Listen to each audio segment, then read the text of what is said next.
Bill Skarsgard is the busiest working actor in Hollywood, and he's got a new movie called Locked with Anthony Hopkins, and we're going to review it. So let's go.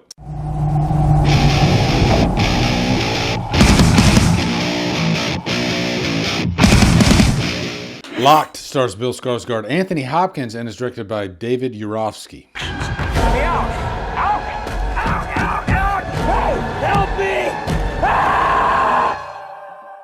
What's up, guys? Welcome to a brand new 2025 review. We're going to review an upcoming movie called Locked. It's coming to theaters, I believe, in early April. I got an early screener. Shout out to my buddy Dan, too. He also, we were just talking about this movie because he got a screener for it as well. He's one of my writer critic friends. I'm going to make this review pretty quick because the premise itself is just really small. It's Bill Skarsgard stuck in one location, a car, throughout the entire movie. So let's jump into a quick plot synopsis. How does he get into that car? Bill Skarsgard plays Eddie. He is a thief, and he's doing it because he needs to, he needs to support his family. He's got a daughter. He doesn't have like a wife or anything, but he's a criminal, and he's just trying to make ends meet. He's doing it the wrong way, obviously. But it seems like he just gets more and more in debt, in trouble, and he's just trying to put his life back together. He's just doing it the wrong way, and eventually he ends up trying to break into this SUV so he can see what's in there and maybe possibly steal some money, steal some jewelry, steal whatever. But he gets in there, and then the car locks, and then he hears this voice played by Anthony Hopkins, who plays this character, William, who has an affliction, which I won't tell you what it is because I don't want to give you too much away. But there is, I guess, a sort of a reason why he keeps him in this SUV. And I remember when watching the trailer for this, I was just wondering, like, ooh, that's an interesting premise. How long is he going to be in that SUV? And I can tell you, he's in that thing for quite a while. And I like that they do that because once you start taking away your basic needs, like, water and food, then it can become psychological torture and, starvation. And they do that in this movie. Also, there are some like torture tactics in here. Anytime Eddie pisses off William's going to turn up some music really loud to just drive him insane, keep him up all night, starve him to death, and just constantly toying with him. William is just a sadistic dude, and he'll stop at nothing just to make Eddie's life a living hell. Whether it's personal or not, I won't go into. I'll keep that, in the spoiler zone. But I think what this movie tries to do as well, because it's in one location, is try to keep the story moving forward, possibly keeping the car moving forward into different areas of the plot. I don't care what stories you're trying to tell.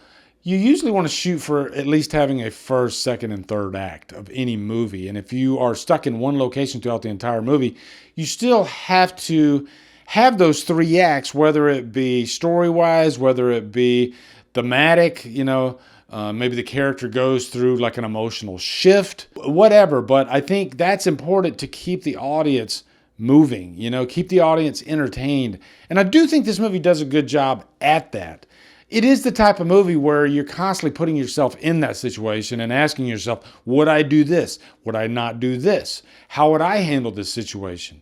And I think they get away with it because how many different ways can you handle a situation like this? There is no one foolproof way to deal with this. This car is impenetrable. It's bulletproof. It's set up to shock him, if William wants to. And it has torture devices. It has compartments that he can release to possibly like seduce him, like with water or food. So it's a fully functional, I guess, torture device. Now, I do think Bill Skarsgard, obviously he carries this movie. I mean, Anthony Hopkins is not in most of the movie. All you hear is just his voice. It does make me miss Anthony Hopkins' voice like in the 90s when he played like Hannibal Lecter. Not that I wanted him to be like Hannibal Lecter, but he's a much older man now. So, Anthony Hopkins is a legend. He's great, but I almost wish they would have went with a younger actor with more of a menacing voice instead of, let's face it, an old man's voice. I just think range-wise, you could have really played with that aspect of this movie, and I think it might have helped ratchet up the tension. in this, you know? I think Anthony Hopkins' voice, me personally, there are times where it does kind of come off as a little bit annoying sounding. And that's not really a slight against him because of his age. But Bill Skarsgard, I think, is great. There are a couple of moments early in the movie, they're not necessarily early, but I think I would have wanted a little bit more of an emotional performance out of him one or two times. But then he does deliver on that front later in the movie very well. So it could have been a situation where the director told him, hey, pull back, don't get as emotional in this scene. But I think there are certain scenes, especially when it has to do with like his daughter, I would have liked to have seen him give more in the way of, I guess, tears. I wanted to feel something more. So that's a little bit in the con territory. This movie definitely reminded me of Buried. Remember that movie with Ryan Reynolds? And he's stuck in a coffin, buried alive throughout the entire movie. And that was a very effective little movie. This is sort of the same type deal, except he's stuck in a car. I do feel like Bill Skarsgård might be a little bit overexposed. And maybe that was kind of weighing on my mind when I was watching this too. I kind of like an actor to take a break, but I get when you're young like he is and you want to keep working. And who knows, you know, maybe you are doing phenomenal work, but I think movies like this that are really low budget, not that that's a ding against the movie. I love independent films, but this just really felt like one of those straight to video type movies, you know? That's a critique that critics use these days because of the world we live in and how they're streaming. You know, you don't necessarily have to have movies going to theaters these days like you did, you know, say maybe even like 10 years ago. 10 years ago, if a movie didn't go to theaters and it went straight to video, then that was a really bad thing. But these days, it's not a bad thing. You can go straight to streaming and still have an audience that's very excited. And you could have A-list actors, whereas that wasn't the deal like 10 years ago. So it's an interesting time we live in to observe movies like this. But this one is actually going to theaters. But I don't think this is a movie that honestly is worth seeing in a theater. I think it's better to see at home on like a Saturday afternoon. This is that type of movie. And are there moments in this movie where you might want to yell at the screen? Maybe, but to the movie's benefit, they do set up the rules of the car and you buy those rules. You know, once the rules are set up that in order for him to get out of that car, it's going to be very, very hard. Not impossible, but extremely tough. And you buy that. So I definitely give them credit for delivering on that promise. So that when or if he does get out of that car, you know that he went through hell to do it. But overall, I think this movie, it's very just kind of average, you know, which I expected it to be. It's not bad. It's fun. Like a lot of movies this year, I'm going to give it a humdrum. That's the thing about this year, too. Like just last year, at least horror-wise, oh my God, we had so many great horror movies that were like 4 out of 5 stars and above. And I think on my list from last year, I think at least 15 movies were 4 out of 5.